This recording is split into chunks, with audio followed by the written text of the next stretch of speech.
भागलपुर व आसपास के सभी गंगा घाटों पर माघी पूर्णिमा को गंगा स्नान के लिए श्रद्धालुओं का सैलाब उमड़ा। भक्तों ने मां गंगा के पावन जल में डुबकी लगाई। जगह जगह अष्टयाम कीर्तन का भी आयोजन किया गया। भागलपुर के बरारी घाट, खिरनी घाट, बूढ़ानाथ घाट, फूल घाट, मुसरी घाट के अलावे सुल्तानगंज के अजगैबीनाथ घाट, कहलगांव के बटेश्वर स्थान घाट पर सुबह से ही श्रद्धालुओं की गंगा में स्नान करने के लिए भीड़ देखी गई। स्नान के बाद श्रद्धालुओं ने दान पुण्य कर कार्य किया। घाटों पर नगर निगम की व्यवस्था काफी उदासीन देखी। घाटों पर सफाई व्यवस्था दुरुस्त नहीं रहने के चलते श्रद्धालुओं को काफी कठिनाई का सामना करना पड़ा। वहीं सभी घाटों पर सुरक्षा के पुख्ता इंतजाम किए गए थे। हालांकि आज सुबह से मौसम के तापमान में कुछ गिरावट थी, फिर भी गंगा में डुबकी लगाने वाले श्रद्धालुओं का तांता लगा रहा।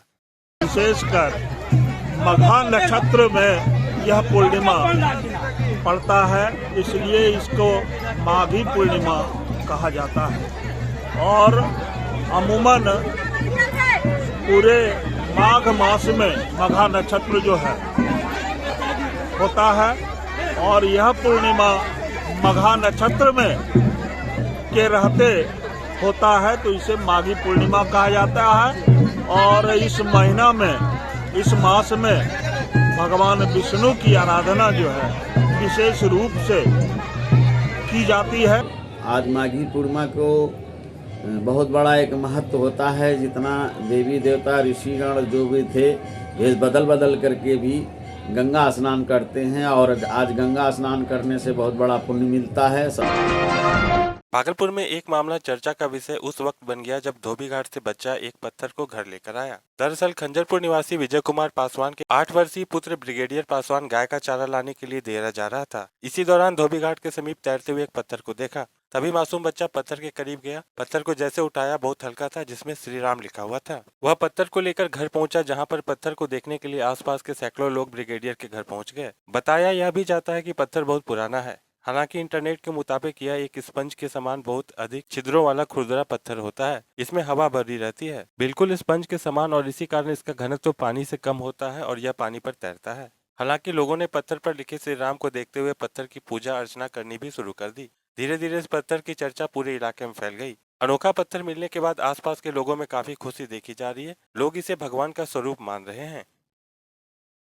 ये हमको गंगा जी में मिला। हम जा रहे थे दीरा पे, मतलब घास काटने के लिए। तो पानी में घुस के जाना पड़ता है हमको। पानी में घुस के जाना पड़ता है। तो ये साइज का ईटा था, ठीक है। तो हम इसको, तो हम देखे वो हिल रहा है। तो ठीक, हम अपना बच्चा को दिए। और बच्चा से जो है 2-3 बच्चा था साथ में, तो इसको क्या किया, फोड़ के इसको फोड़ दिया। फोड़ के वो सब बच्चा सब कहाँ भाग गया लेके। इतना सब इसके पास बचा हुआ था। बोला पापा फोड़ दिया। तो बोले अच्छा लाओ, इसको हमको रखने दो। इसका जब हम मतलब पानी में जब डुबाए तो हिल रहा था ये। तो उसके निकाले कहीं कि उसी समय का हो, मतलब राम के समय का हो। भागलपुर के एसएम कॉलेज रोड स्थित श्यामा एनक्लेव के 4थी मंजिल के कमरा नंबर 402 में आरव कुमार नाम का 19 वर्षीय छात्र रहता था। आरव कुमार पीरपैंती का रहने वाला, जो लॉज में रहकर इंटर की पढ़ाई कर रहा था। सुबह तकरीबन 9:30 बजे छात्रावास के 5वीं मंजिल से वह लड़का जमीन पर आ गिरा। प्रत्यक्षदर्शी सत्यम वेब के गार्ड ने बताया कि मैं साफ सफाई का काम कर रहा था, तभी मुझे जोरदार आवाज सुनाई थी। जब मैं बाहर जाकर देखा तो एक लड़का छत से जमीन पर गिरा हुआ दिखा। वह पूर्ण रूप से घायल था, जिसके सर से खून बह रहा था। उसे नजदीकी एनके यादव के अस्पताल में भर्ती कराया। वह अभी आईसीयू में है। उसके परिजन अभी नहीं पहुंचे हैं। वहीं दूसरे प्रत्यक्षदर्शी से जब बात की गई तो उन्होंने कहा, रात में 4थी मंजिल पर लड़के लोगों के बीच कुछ कहासुनी हुई थी, लेकिन उसके बाद की कहानी हम लोगों को नहीं पता। आगे क्या हुआ यह वही लड़के बता सकते हैं। परंतु 4थी मंजिल के लड़कों से जब पत्रकार ने कुछ पूछना चाहा तो लड़के कुछ भी बताने से कतराते दिखे। घटना की सूचना मिलते ही पुलिस घटनास्थल पर पहुंचकर तहकीकात में जुट गई है। मामले को प्राथमिकता देते हुए लॉज में रह रहे छात्रों से पूछताछ करने की बात कही गई। कि सबसे पहले ये संजय सर हैं हमारे, तो इन्होंने कॉल किया तो मैंने दौड़ के आया, देखा तो यहाँ पे वो गिरे हुए थे। तो सबसे पहले मैंने तुरंत गए एम्बुलेंस के पास। तो 102 में कॉल किया तो एम्बुलेंस का सेवा बंद था। तो दौड़ के गए मेन रोड पे। वहाँ पे मैंने देखा 2 एम्बुलेंस रुका हुआ था, लेकिन उनको बोला मैं फुल है। तो टेम्पू को लेके आए जल्दी से, उसके तोतों को लेके आए। फिर ऊपर जाके उनके सारे जो बच्चे, हमको शक लगा कि उन्हीं का बच्चा सब है। तो जाके बोलने वो लोग आया, बोला मैं, हाँ मेरा दोस्त लोग है। पकड़ धक्का किसी तरह से उसको लेके एनके यादव क्या उसको लेके, तो ढप से आवाज़ हुआ। तो हमारे मन में अक्सर बजरंग बली आते रहते हैं और हमारे गमले को तोड़ते भागते। तो बोले आज सुबह आकर के गमला नुकसान। लेकिन जब आँख से मैंने देखा कि बजरंग बली की छवि मेरे नज़र में बैठ गई थी और उसके जगह पर एक आदमी गिर रहा है। तो मेरा ध्यान ही मैंने और देखे कि वो एकदम बेहोशी हालत में। भागलपुर के सराय स्थित लाल बाग में सम्राट अशोक जागृति मंच भागलपुर द्वारा वार्षिक अधिवेशन का आयोजन किया गया, जिसका विधिवत उद्घाटन बिहार सरकार के लघु जल संसाधन विभाग के मंत्री सह अमरपुर विधायक जयंत कुमार ने किया। कार्यक्रम के शुरुआत में सबसे पहले मंत्री का स्वागत तिलक लगाकर व पुष्प गुच्छ देकर किया गया। उसके बाद मंत्री ने दीप प्रज्वलन कर व फीता काटकर कार्यक्रम की शुरुआत की। साथ ही पुस्तकालय का भी विधिवत उद्घाटन किया गया। कार्यक्रम के दौरान उन्होंने कहा, यह कार्यक्रम हमें राष्ट्रभक्ति से प्रेरित करता है। वहीं उन्होंने कुशवाहा समाज को लेकर कहा, हमारी पार्टी हर समय कुशवाहा समाज के प्रति पहल की है और ज्यादा से ज्यादा भागीदारी देने का काम किया है। मीडिया से बात करते हुए उन्होंने कहा, लवकुश समीकरण बिहार में समीकरण ही नहीं है, यह भाई भाई को जोड़ने वाला समीकरण है। इससे एकता और अखंडता बरकरार रहेगी। वहीं कार्यक्रम के दौरान जदयू के बिहार सरकार के लघु जल संसाधन मंत्री जयंत कुमार के अलावे जदयू के जिलाध्यक्ष मेयर डॉक्टर वसुंधरा लाल, चक्रपाणी हिमांशु, अमरकांत मंडल, रविंद्र महतो, राजीव कांत मिश्रा के अलावे दर्जनों कार्यकर्ता उपस्थित थे। और इसी के वार्षिक उत्सव के कार्यक्रम पे और एक लाइब्रेरी का भी उद्घाटन कार्यक्रम है। ये जो अभी के पाठक का जो बयान चल रहा है, इसको लेकर विवाद चल रहा है, उसको तो सरकार देख रही है, उसको उच्च अधिकारी लोग देख रहे हैं। उनका बयान जो है किसी भी स्थिति में बर्दाश्त करने लायक बयान नहीं है। उनका बयान जो है वो बिल्कुल गलत बयान है। सभी लोग कुशवाहा, खैर अभी तो ऐसा मौका और माहौल नहीं है, लेकिन कुशवाहा समाज की जो भागीदारी है वो बिहार के स्तर पे हो सकता है कि कम हो। हम लोगों को भी अपनी जाति के अनुसार लोग भागीदारी मांगते हैं, लेकिन जहां तक जनता दल यूनाइटेड की बात है, जनता दल यूनाइटेड एक ऐसी पार्टी है जो कुशवाहा समाज को ज्यादा से ज्यादा भागीदारी देने का काम आज तक किया है। उनका आदत रहा है कि हमेशा कहीं ना कहीं, कभी इस दल में कभी उस दल में, वो हमेशा कुछ न कुछ दिनों के बाद वो चले जाते हैं। इसमें उनको अभी कुछ दिन पहले हमारे दल में आए थे, माननीय मुख्यमंत्री जी ने उन्हें ससम्मान बुलाया था, उन्हें विधान पार्षद का सदस्य भी बनाया और संसदीय बोर्ड का अध्यक्ष भी उन्हें बनाया गया था। लेकिन उनका लगता है कि हमारे दल से मन भर गया है। बिहार में लवकुश समीकरण जो है ना, लवकुश कोई समीकरण नहीं है, लवकुश आपस में भाई है। सम्राट अशोक, जहाँ पे अभी हम लोग जो कार्यक्रम कर रहे हैं, सम्राट अशोक के हम लोग वंशज है और राम के भी हम लोग वंशज होते हैं, तो इसलिए लवकुश जो है आपस में भाई है वो।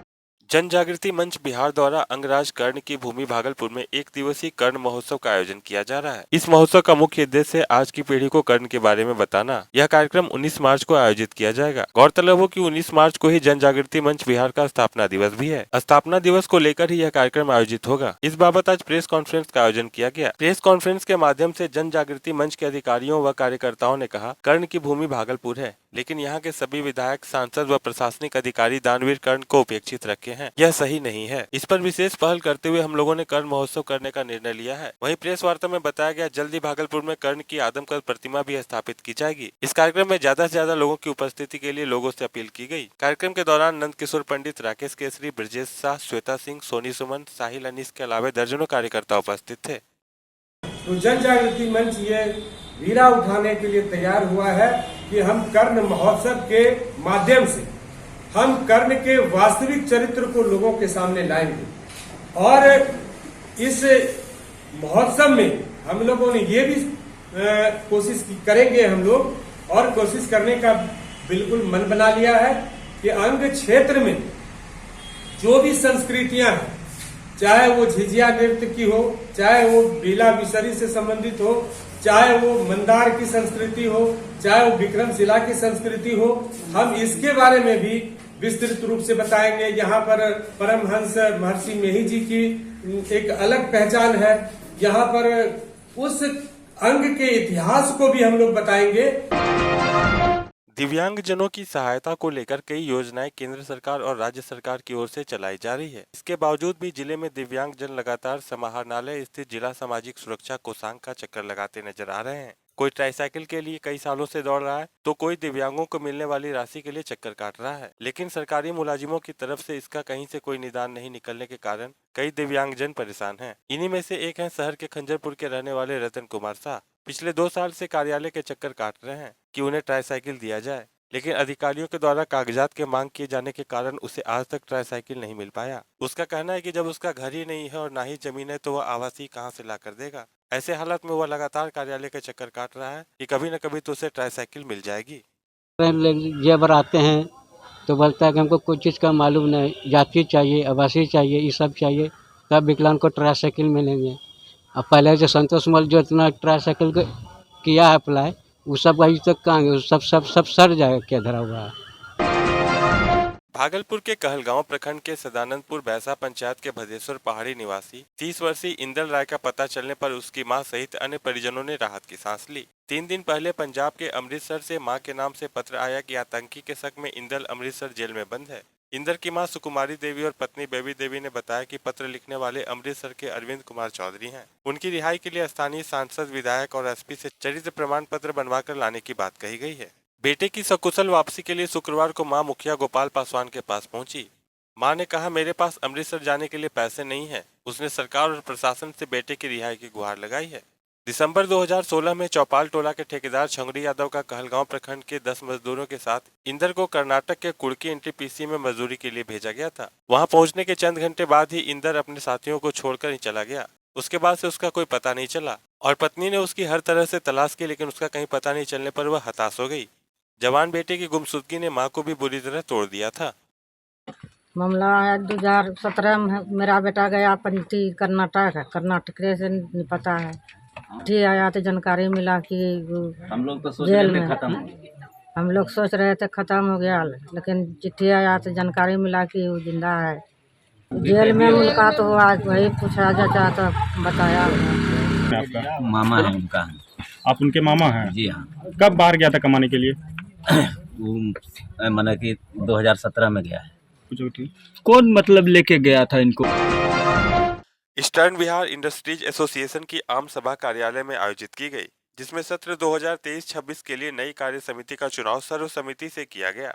बैठक में निवर्तमान अध्यक्ष गोविंद अग्रवाल को पुनः नए सत्र के लिए अध्यक्ष तथा राजीव प्रदीप को महासचिव नियुक्त किया गया। इसके लिए सदस्यों से नामांकन मांगा गया था, जिसमें अध्यक्ष तथा महासचिव पद के लिए एक नामांकन आने से उनका चुनाव निर्विरोध हुआ। बैठक के प्रारंभ में अध्यक्ष गोविंद अग्रवाल ने सदस्यों का स्वागत किया। उन्होंने पिछले 3 वर्षों की गतिविधियों की संक्षिप्त जानकारी दी और बताया कि एसोसिएशन उद्यमिता विकास तथा वर्तमान उद्यमियों की समस्या समाधान के लिए सतत प्रयत्नशील रहती है। अध्यक्ष गोविंद अग्रवाल ने नई कार्यकारिणी का ऐलान किया, जिसमें अध्यक्ष गोविंद अग्रवाल, उपाध्यक्ष अखिलेश कुमार एवं आलोक अग्रवाल, महासचिव राजीव प्रदीप, सचिव रूपेश बैद एवं रोहन शाह, कोषाध्यक्ष दीपक सुल्तानिया, सदस्य कुंज बिहारी झुंझुनवाला, प्रदीप गुड्डेवाला, जयकांत प्रशांत सिंह, देवज्योति मुखर्जी, पंकज जलान, उज्जैन मालू, विकास झुंझुनवाला हैं। धन्यवाद ज्ञापन देवज्योति मुखर्जी ने किया। इस अवसर पर सौरभ शर्मा, श्रवण भगत, एसजे वेदांत, संजय कुमार आदि उपस्थित थे। नई टीम को अमित केजरीवाल, सुशील कोटरीवाल, चंदन शुक्ला आदि ने बधाई दी। आज हमारे यहाँ ईस्टर्न बिहार इंडस्ट्री एसोसिएशन के कार्यालय में एक आम सभा रखी गई थी, क्योंकि ये जो कार्यकाल था 3 साल का पहले का, जिसमें मैं अध्यक्ष था गोविंद अग्रवाल, उसका कार्यकाल यहाँ पूरा हो रहा है मार्च में। तो उसके लिए आम सभा रखी गई थी कि आगे आने वाले 3 साल के लिए सत्र में कौन अध्यक्ष होंगे, महासचिव होंगे, उनका चुनाव होना था।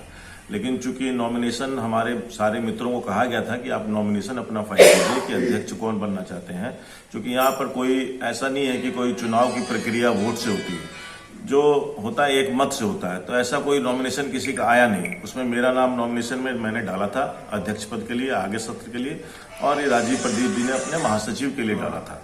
तो इन दोनों का निर्विरोध हम लोग चुने गए। तो मैं अगले सत्र के लिए भी अध्यक्ष पद के लिए चुना गया हूँ, जिसमें का अध्यक्ष, महासचिव और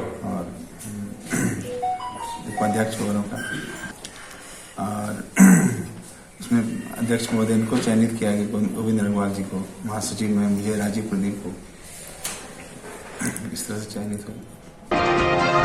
आज रविवार है और उसके साथ साथ माघी पूर्णिमा और रविदास जयंती को लेकर आज सरकार के द्वारा छुट्टी घोषित की गई है। लेकिन जिले का निबंधन कार्यालय सरकारी छुट्टी के बावजूद भी आज खुला हुआ है और सभी कर्मियों के साथ साथ अधिकारी भी कार्यालय में मौजूद हैं। यूँ तो जनवरी से मार्च तक हर एक रविवार को निबंधन कार्यालय खोलने का आदेश विभाग के द्वारा दिया गया है, जिसके कारण आज सरकारी छुट्टी के बावजूद भी कर्मचारी और अधिकारी पहुँचे हुए हैं। वहीं कर्मचारियों का कहना है कि रविवार के साथ साथ सरकारी छुट्टी के बावजूद भी आज कार्यालय आना पड़ा, जिससे घर के कामकाज नहीं हो पा रहे हैं। लेकिन विभाग का आदेश है तो उसका पालन करना जरूरी है। विभागीय निर्देशानुसार विभाग से निर्देश है कि लोगों को विशेष सुविधा और राजस्व हित में जनवरी, फरवरी, मार्च के सभी रविवारी अवकाश को दिन ऑफिस अन्य दिन के बाद ही खुले रहेंगे। इसी आदेश के अनुपालन में ऑफिस खुली हुई है। लेकिन सरकार के द्वारा आदेश है, सरकारी छुट्टी घोषित है, मगर सरकार निबंधन कार्यालय खुला हुआ है, इसलिए आदेश चिट्ठी आई हुई है, तब आदेश के अनुसार ने खुला है ऑफिस। बिना ऑफिस ऐसे नहीं खुलता है। परेशानी तो है ही, स्टाफ लोग काम में घर का काम नहीं कर सकते हैं, परेशानी है।